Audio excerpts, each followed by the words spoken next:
need to get involved in the defining of the numbers and the green building. But another issue, the Heritage Council is going to need technical advice when developers come along. Not all developers want to keep buildings, as we know.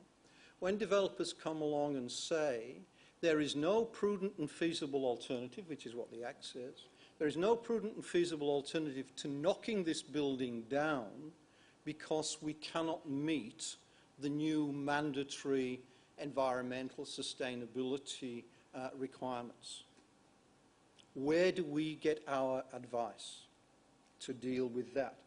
In terms of when they come along and say we can't do it because of engineering things, with engineers we can go to, or they can't do it architecturally, as architects we can go to. There's going to be a real need for technical advice which is not, which is independent, technical advice on those sorts of matters. And that's going to be a big issue, I think, over the next few years for the Council. Finally, we need a dialogue. I think that was used, 2 or 3 people in the last lots of questions. There are a number of areas of dialogue, and I use the word dialogue as an old retired union official. Consultation doesn't mean anything. Consultation is what councils and governments do when they don't want to talk to you. Dialogue is where you actually realistically exchange ideas and try to go somewhere together. So I think we need a number of dialogues, and hopefully this today may start to create some of those. As obvious as an aside to this, the Heritage Council needs, and I think is starting now, edging towards having serious dialogue with the mining industries, with the rural industries. And also I think we need to start doing so with commercial industries about the real pressures facing them. We need to start that dialogue with the commercial sector. We also, and they weren't mentioned very much today, but I think we need to start that dialogue with the users of buildings. And I note that, for example, and it's not surprising that it's in the university sector because the union there is one of the most progressive in the country, being mine, that there are negotiated heritage and conservation agreements, quite detailed ones at places like Australian National University and at University of Queensland, which set out a whole host of areas that need to be looked at. They'll come at Bond, but it's a long time coming. So we need to get users involved. We need then this notion of dialogue, building up the ideas in the public sector. It seems to me there's 4 or 5 areas to start that. One, what are the research priorities? How do we work with the universities, with the Institute here, at Griffith, at UQ, at Bond, at Sunshine Coast, James Cook, if I missed anybody, Central Queensland and Southern Queensland? How do we get with those people to tap in to their research and their ideas? That's fairly important given, I think, the starting point where we are. Second, I think we need some dialogue in terms of some working parties, particularly 2. One, this technical issue of dealing with making heritage buildings more energy efficient and sustainable. And second, a working party on how we deal with this issue in political and commercial terms of embedded energy. How do we get it into the policy debate that's occurring at the moment? I think those 2 and the ones that I'd like to see that we'll send some information out after this seminar, seeing if we can set up some sort of working parties, perhaps one with the professions, one with commercial builders. Guides and info have been talked about. Finally, and it just struck me as I was saying, I think I've sat through 2 Heritage Award nights with the National Trust hold in Queensland.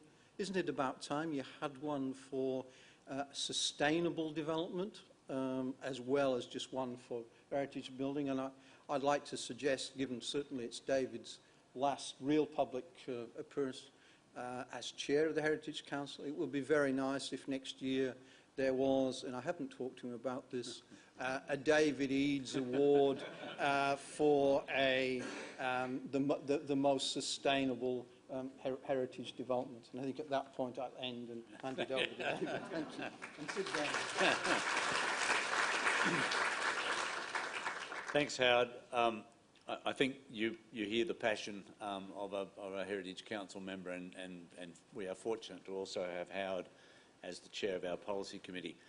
It seems to me that, for me, what is coming out of today, very briefly, is irrespective of the science, the regulators are regulating, marketplace is responding. So it doesn't matter whether you believe the science, it doesn't matter whether you believe the quantum. The simple reality is the marketplace is responding, the regulators are responding, so therefore we have to respond.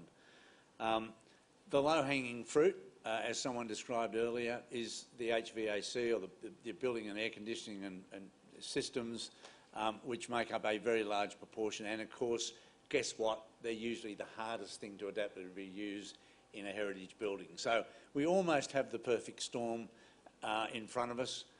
We've got high vacancies, which will continue to climb for the next 12 to 18 months. We've got increasing compliance costs coming from a whole range of things, be it, and none of them, and once again, I do not decry any of these, they're all valid in their own right, but when you aggregate them up and you look at the impact on commercial office buildings in particular, it's quite frightening. But increased compliance costs.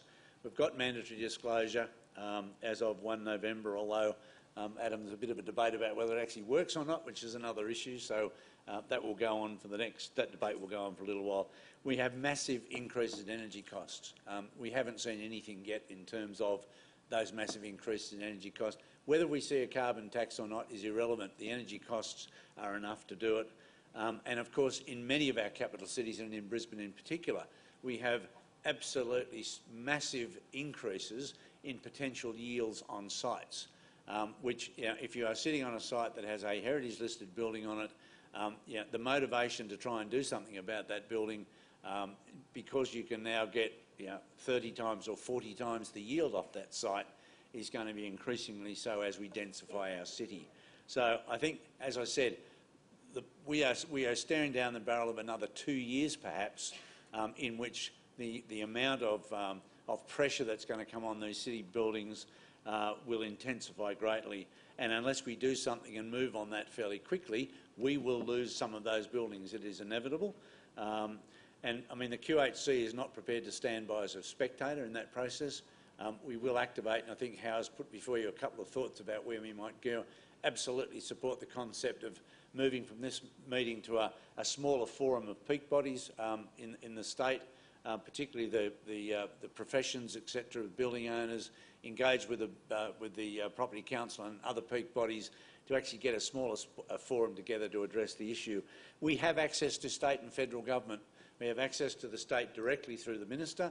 We have access to the federal government through COAG. The Heritage Chairs and Officials is in fact a subset of COAG, and in fact the reason, Jim, this is on their radar is we put it on their radar 2 years ago.